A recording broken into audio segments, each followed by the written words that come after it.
আসসালামু আলাইকুম। মাছের কোরমার মাঝে ইলিশ মাছের কোরমা দারুণ মজার। তবে আপনি চাইলে যে কোনো মাছ দিয়ে এই কোরমাটা রান্না করতে পারবেন।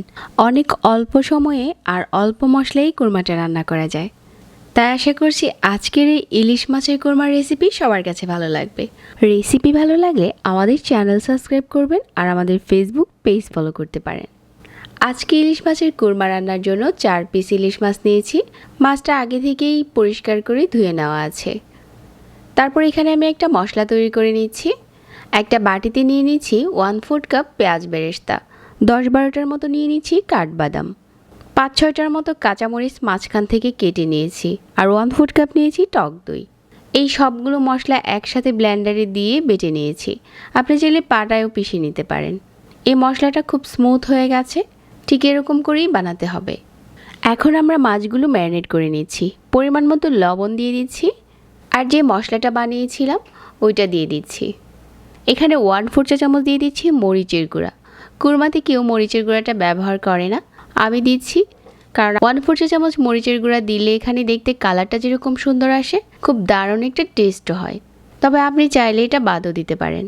মিশিয়ে নেওয়ার পর 10 মিনিটের মতো রেস্টে দিয়েছি, আর 10 মিনিট পর আমরা রান্নায় চলে এসেছি। এখন মাছগুলো উঠিয়ে একটা প্লেটে নিয়ে নিচ্ছি। আর এই মাছগুলো উঠানোর পর যে মশলাটা অবশিষ্ট থাকবে এটা আমরা রান্নায় দিয়ে দিব।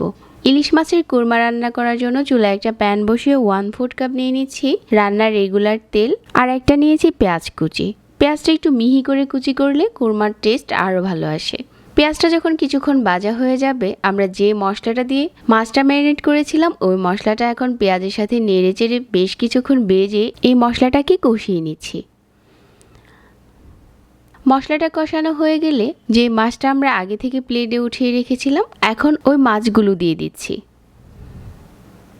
এই মশলার সাথে নেড়ে চেড়ে মাছটা কিছুক্ষণ কষিয়ে নিচ্ছি। এভাবে করে যখন অল্প আঁচে মাছটা নেড়ে চেড়ে কিছুক্ষণ কষানো হয়ে যাবে, এখানে আমি 1 কাপ দিয়ে দিচ্ছি লিকুইড মিল্ক। এটা আগে থেকে জাল করা 1 কাপ লিকুইড মিল্ক নিয়েছি এখানে, আর মিল্কটা অবশ্যই আগে থেকে জাল করে নিতে হবে। মিল্কটা দেওয়ার পর এখানে কোনো পানি দিতে হবে না, অল্প আঁচে ঢাকনা দিয়ে ঢেকে রান্না করে নিতে হবে। আর মাঝে মাঝে ঢাকনাটা খুলে 2-1 বার নেড়ে দিচ্ছি। এই ইলিশ মাছের কোরমাটা চুলাতে থাকা অবস্থায় বেশি নাড়াচাড়া করা যাবে না, আলতো হাতে নাড়তে হবে, কারণ মাছটা আমরা ভেজে রান্না করছি না, তাই মাছগুলো অনেক নরম থাকে।